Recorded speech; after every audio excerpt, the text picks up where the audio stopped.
अब देखते हैं कि criteria for the similarity of the triangle.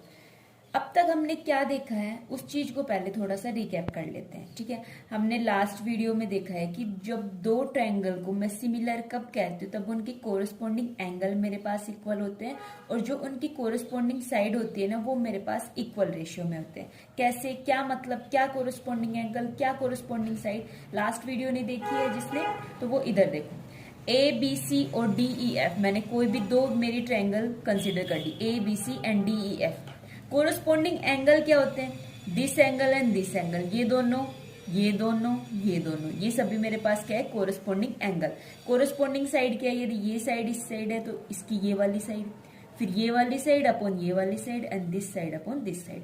Angle A D B E C F and इन एंगल का क्या, कोरस्पॉन्डिंग साइड का रेशियो मेरे पास क्या होना चाहिए, इक्वल होना चाहिए। अब देखिए मेरे पास दो ट्रायंगल है यहाँ पे, ट्रायंगल ए बी सी, ये सिमिलर हो जाएगी किसके, ट्रायंगल डी ई एफ के। क्या मतलब समझे, ये किसका साइन होता है, ये साइन मेरे पास होता है सिमिलैरिटी का होता है। अब मैं इसको इसी वे से लिख सकती हूँ, मैं ऐसा नहीं लिख सकती कि ट्रायंगल ए बी सी मेरे पास किसके सिमिलर है, ई एफ डी। ठीक है, ऐसा क्यों नहीं लिख सकती, क्योंकि ये इसके कोरस्पॉन्डिंग एंगल पे डिपेंड कर रहा है। हमने क्या देखा था, corresponding angle A and D, angle B and angle E and angle C और एंगल एफ, ये कोरस्पॉन्डिंग एंगल इक्वल है ना, तो इसी अकॉर्डिंग इनका नाम दिया जाएगा कि ट्रायंगल ए बी सी मेरे पास सिमिलर है ट्रायंगल डी ई एफ के। ऐसा नहीं बोल सकती मैं कि ट्रायंगल ए बी सी मेरे पास सिमिलर हो जाएगी ई एफ डी के। इसका मतलब हुआ, यदि मैंने ऐसा बोला ना तो इसका मतलब हुआ angle A and angle E equal है और एंगल बी और एंगल एफ इक्वल है एंड एंगल सी और डी इक्वल है। बट एक्चुअल में ऐसा नहीं है ना, एक्चुअल में है कि एंगल ए और डी मेरे पास इक्वल है। तो मैं इसको क्या बोलूंगी कि ट्रायंगल ए बी सी किसके सिमिलर है, ट्रायंगल डी ई एफ के। ठीक है, क्लास 9th में आप लोगों ने क्या देखा था कि ट्रायंगल ए बी सी, इसको बोलते हैं हम कोनग्रेंट। ठीक है, ये सिंबल होता है कोनग्रेंट का और ये सिंबल होता है मेरे पास सिमिलैरिटी शो करने का। तो अब हम कुछ इंटरेस्टिंग बात पढ़ने जा रहे हैं। क्या, हमने देखा था कि जब दो पॉलीगन मेरे पास क्या होते हैं, सिमिलर होते हैं, तो मैं क्या करती हूँ कि उनकी कोरस्पॉन्डिंग एंगल मेरे पास इक्वल होते हैं और कोरस्पॉन्डिंग साइड का जो रेशियो होता है वो मेरे पास क्या होता है, इक्वल होता है। बट ट्रायंगल के केस में मेरे पास कुछ ऐसी प्रॉपर्टीज, कुछ ऐसे अलग मेथड हैं जो आप अभी देखेंगे, जिनकी हेल्प से हमें इतने सब, ये सभी सारे एंगल देखने की जरूरत नहीं होगी, सारी साइड का रेशियो देखने की जरूरत नहीं होगी। ऐसा क्या होगा, चलो देखते हैं।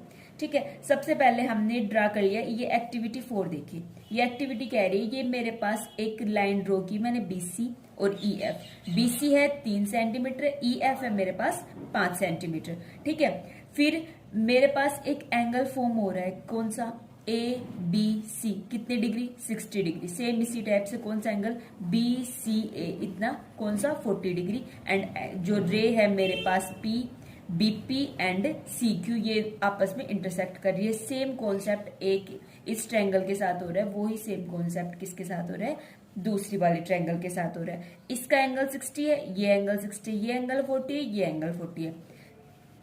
यहां से मैं कह सकती हूँ कि एंगल B जो है वो मेरे पास एंगल E के इक्वल है एंड एंगल C जो है वो मेरे पास एंगल F के इक्वल है। ठीक है, अब BC अपॉन EF, इसका रेशियो कितना है, 3/5। BC अपॉन EF ये किसके इक्वल हो जाएगा, मेरे पास 3/5 के इक्वल। अब ये कह रहा है कि आप इसकी अदर 2 साइड का तब रेशियो निकाल के देखेंगे ना, इनको मेजर करेंगे। कैसे मेजर करेंगे, with the help of scale. ठीक है, तो AB अपॉन DE ये भी कितना आएगा, 3/5 एंड AC अपॉन DF ये भी मेरे पास किसके इक्वल आएगा, 3/5 के इक्वल। क्यों आएगा, कैसे आएगा, क्योंकि यहाँ पे यदि मेरे पास दो एंगल इक्वल है तो उसकी कोरस्पॉन्डिंग साइड का रेशियो भी मेरे पास क्या होगा, इक्वल होगा। अब ये एक्टिविटी क्या है, देखिए थ्योरम 6.3 ये क्या कह रही है, if in the two triangle corresponding angle मेरे पास इक्वल है देन देयर कोरस्पॉन्डिंग साइड जो है ना वो मेरे पास किस में होंगी, सेम रेशियो में होंगी and hence the two triangle मेरे पास क्या हो जाएगी, सिमिलर हो जाएगी। समझने की कोशिश करो, कह रहा है कि यदि मेरे पास कोरस्पॉन्डिंग एंगल इक्वल हो जाएंगे तो उसकी कोरस्पॉन्डिंग साइड जो है वो मेरे पास सेम रेशियो में हो जाएगी और ये ही दो प्रॉपर्टी मेरे को क्या करनी होती है, सेटिस्फाई किसके लिए, दो ट्रायंगल को सिमिलर दिखाने के लिए। और इस क्राइटेरिया को मैं एंगल एंगल एंगल क्राइटेरिया भी बोलूंगी कि बस सिर्फ मेरे को क्या देखना है कि सिर्फ इनके कोरस्पॉन्डिंग एंगल मेरे पास क्या हो जाए, इक्वल हो जाए। ठीक है, तो मैं क्या करूंगी, दो मैंने ट्रायंगल कंसीडर की ABC एंड DEF। अब DE पे मैंने एक पॉइंट लिया P एंड DF पे मैंने एक पॉइंट लिया Q। इस टाइप से लिया कि इन दोनों को ज्वाइन कर दिया और ये चीज मैंने कंसीडर की है कि DP मेरे पास किसके इक्वल है, AB के इक्वल है एंड DQ मेरे पास किसके इक्वल है, AC के इक्वल है। ठीक है, अब यहां से देखना मेरे पास गिवन क्या है फिलहाल कि एंगल A और एंगल D इक्वल है, एंगल B और एंगल E इक्वल है, angle C and angle F equal है। यही तो मैं लेके चली हूँ कि यदि कोरस्पॉन्डिंग एंगल मेरे पास इक्वल है देन मेरे को क्या शो करना है कि उसकी कोरस्पॉन्डिंग साइड जो है वो किस में आ जाएंगी, सेम रेशियो में आ जाएंगी। तो देखना ये मेरे पास गिवन है कि ये तीनों एंगल मेरे पास इक्वल है। दूसरा मेरे पास क्या है कि DP किसके इक्वल है, AB के इक्वल है, DQ किसके इक्वल है, AC के इक्वल है। ये मेरे पास गिवन है। तो क्या मैं इनके बेस पे मैं ये बोल सकती हूँ कि ट्रायंगल ABC किसके कॉन्ग्रुएंट हो जाएगा, DPQ के कॉन्ग्रुएंट हो जाएगा। क्यों बोल सकती हूँ, क्लास 9 में हमने अच्छे से पढ़ा है। कैसे बोल दिया मैंने इसको, side angle, side SAS criteria से बोल दिया। ठीक है, दो साइड इक्वल है एंड एक एंगल इक्वल है। कौन सी ट्रायंगल देखनी है आपको, ABC एंड DPQ, ये ही ट्रायंगल देखनी है। Angle A and angle D equal है। ठीक है, एंड इनकी कोरिस्पॉन्डिंग साइड कौन कौन सी, DP, AB, AC and DQ, ये मेरे पास क्या है, इक्वल है। अब देखो इसके बाद मेरे पास कौन कौन सी ट्रायंगल ABC किसके कॉन्ग्रुएंट आ चुकी है, ट्रायंगल DPQ। यदि मेरे पास दो ट्रायंगल कॉन्ग्रुएंट आ चुकी है तो मैं इसका मतलब क्या मैं ये बोल सकती हूँ कि एंगल B मेरे पास किसके इक्वल हो जाएगा, एंगल P के इक्वल हो जाएगा। ठीक है, कोरिस्पॉन्डिंग एंगल मैंने बोल दिया यदि कॉन्ग्रुएंट आ गई है तो। और मेरे पास एक चीज और गिवन मेरे पास क्या है कि एंगल B मेरे पास किसके इक्वल है, एंगल E के इक्वल है। एंगल B किसके इक्वल है, एंगल E के इक्वल है। तो यहां से मैंने क्या बोल दिया, angle B and angle P and angle E, ये तीनों मेरे पास क्या आ गए हैं, इक्वल हो गए। अब एंगल P और एंगल E यदि इक्वल है तो यहां से मैंने क्या बोल दिया कि PQ किसके पैरेलल हो जाएगा, मेरे पास EF के पैरेलल हो जाएगा। ठीक है, इधर से PQ मेरे पास EF के पैरेलल आ गया है। तो अब देखिए यदि PQ मेरे पास EF के पैरेलल आ गया तो जब दो लाइन पैरेलल होती हैं देन उनके रेशियो, कौन सी थ्योरम है ये, बीपीटी कौन सी थ्योरम है, थेल्स थ्योरम। उधर से हमने क्या पढ़ा था कि जो DP है वो किसके इक्वल, DP अपॉन PE किसके इक्वल हो जाएगा, DQ अपॉन QF के इक्वल हो जाएगा। ठीक है, अब देखना अब मेरे पास क्या गिवन है, DP किसके इक्वल है, मेरे पास AB के इक्वल है। DP किसके इक्वल है, मेरे पास AB के इक्वल है एंड DQ मेरे पास किसके इक्वल है, AC के इक्वल है। बट क्या आपको वो वाली थ्योरम याद है कि मैं ऐसे लिख सकती हूँ DP अपॉन DE वो किसके इक्वल होता है, DQ अपॉन DF, ऐसे लिख सकती हूँ ना मैं।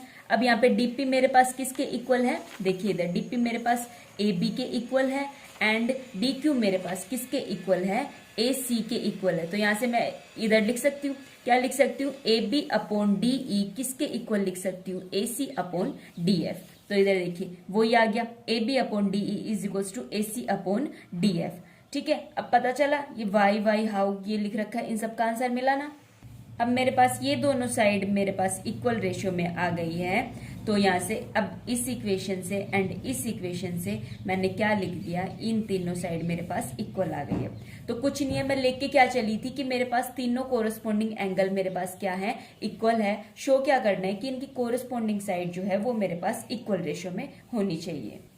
इसके बाद है कि यदि two angle of the one triangle equal to the two angle of the another triangle then the third angle is also equal, या फिर जो टू ट्रायंगल है वो मेरे पास क्या होंगी, सिमिलर होंगी। और इस क्राइटेरिया को मैंने क्या बोला है, AA सिमिलैरिटी क्राइटेरिया।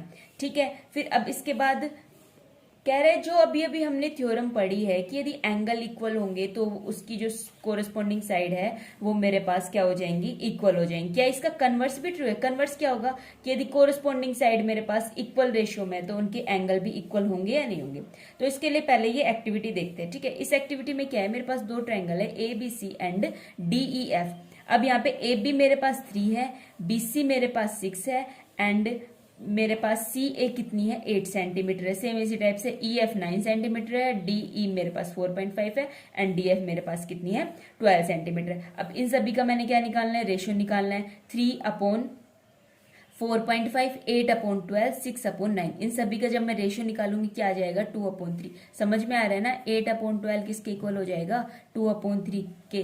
सेम इसी टाइप से 3/4.5 इसको कैसे लिख सकती हूँ 3/45 इंटू 10, ये किसके इक्वल हो जाएगा 2/3 के इक्वल हो जाएगा। सेम इसी टाइप से इसका थर्ड रेशियो भी, तीनों रेशियो मेरे पास क्या हो जाएंगे इक्वल हो जाएंगे। कह रहा है कि यदि इनके साइड का रेशियो मेरे पास इक्वल आ गया ना तो तब आप इनके एंगल मेजर करोगे किसकी हेल्प से, with the help of D या कंपास की हेल्प से।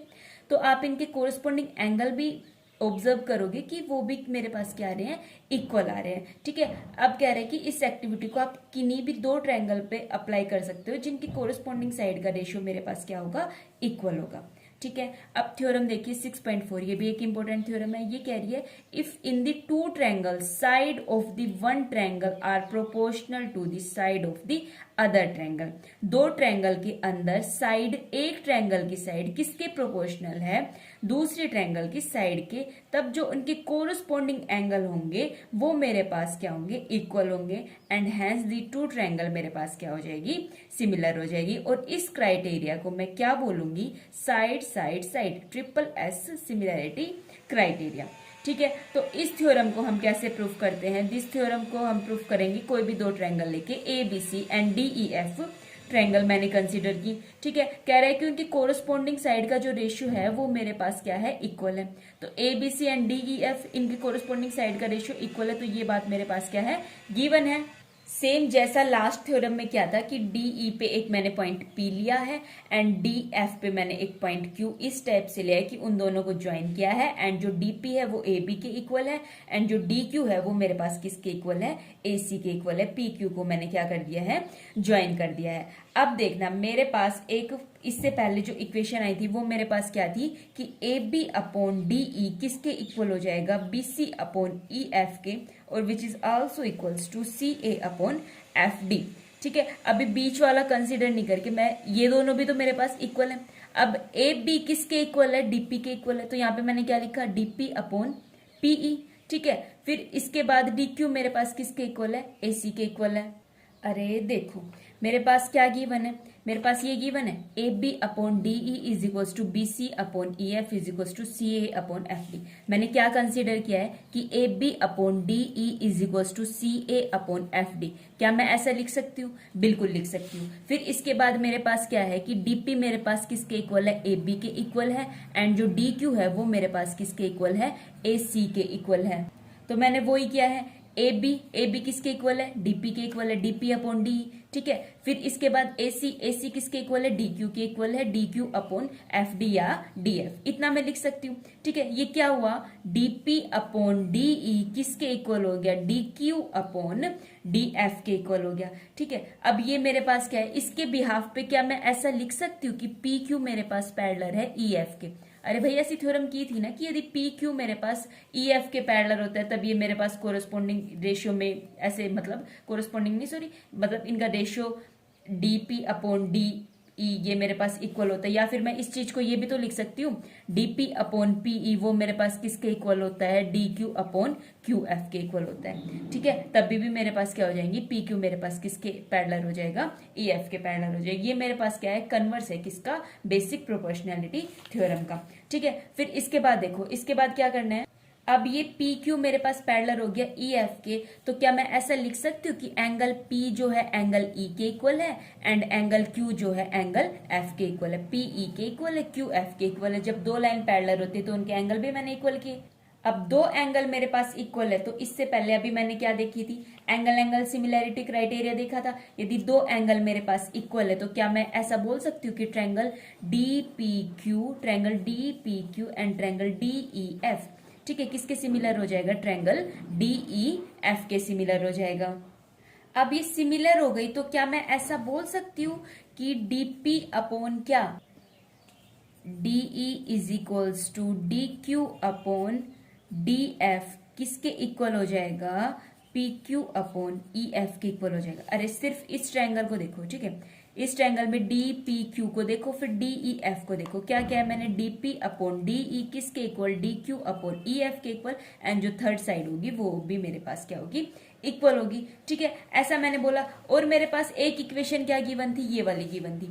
इस इक्वेशन के बिहाफ पे मैंने क्या कर दिया, ए बी मेरे पास किसके इक्वल है, डीपी के इक्वल है, तो लिखो इधर ए बी मेरे पास डीपी के इक्वल है और upon DE is equals to B C upon E F कर दो।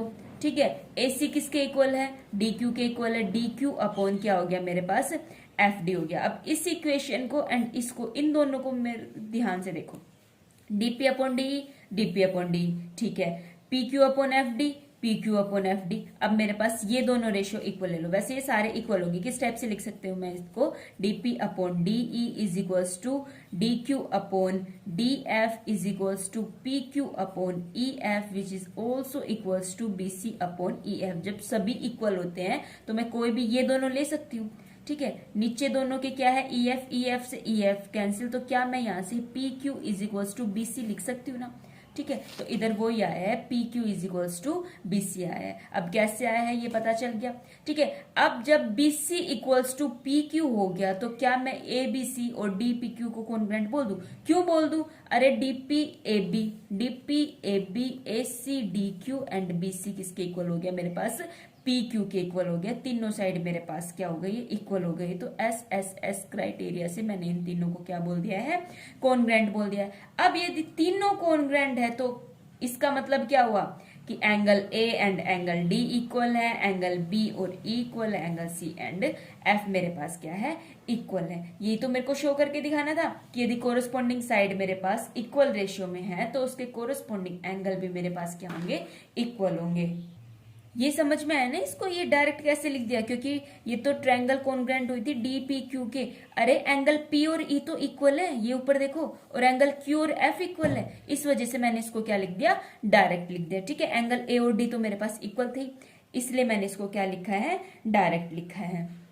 ठीक है, तो क्या सीखा आपने थ्योरम 6.3 और 6.4 से, क्या सीखा है कि जब दो पॉलीगन को चेक कर रहे थे ना, तब तो हमने दो क्राइटेरिया चेक करने थे। क्या का, कौन कौन से क्राइटेरिया थे, कोरोस्पोंडिंग एंगल इक्वल है एंड कोरोस्पोंडिंग साइड जो है वो मेरे पास सेम रेशियो में है।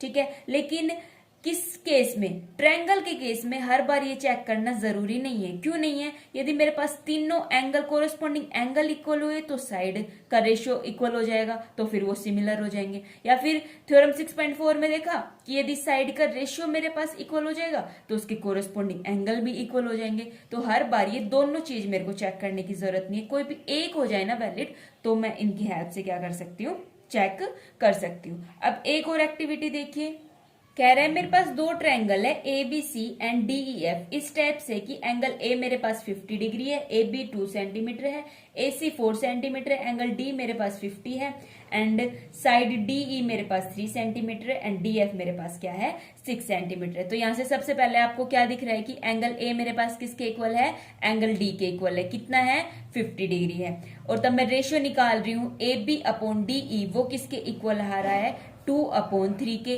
और तब मैंने रेशियो निकाला ए सी अपॉन डी एफ, तो वो भी मेरे पास किसके इक्वल आ रहा है, 2/3 के। ए सी अपॉन डी एफ मेरे पास 4/6 है, इसको कैंसिल करने के बाद 2/3 आ रहा है। ठीक है, तो ये दोनों रेशियो मेरे पास इक्वल है, एक मेरे पास एंगल इक्वल है। तो इस क्राइटेरिया को मैंने क्या बोला, एंगल एंगल एंगल क्राइटेरिया। क्यों बोला, किस हिसाब से बोला, एंगल ए और डी इक्वल है और दो साइड का रेशियो मेरे पास क्या है, इक्वल है। तब आप तब मेजर करोगे ना तो आप देखोगे एंगल बी और ई भी इक्वल है एंड एंगल सी और एफ भी इक्वल है। सारे एंगल मेरे पास इक्वल है, कोरोस्पोंडिंग एंगल मेरे पास इक्वल है एंड जो कोरोस्पोंडिंग साइड है वो भी मेरे पास इक्वल रेशियो में है। तो ट्रायंगल ए बी सी मेरे पास सिमिलर ट्रायंगल है, किस कौन सी ट्रायंगल के, ट्रायंगल डी ई एफ के। ठीक है, तो अभी इस वीडियो में सबसे मोस्ट इंपोर्टेंट हमने दो थ्योरम देखी है, वो सबसे ज्यादा इंपोर्टेंट है। नेक्स्ट वीडियो में देखेंगे हम थ्योरम 6.5 एंड इसके कुछ इंपोर्टेंट एग्जाम्पल। तब तक के लिए बाय बाय।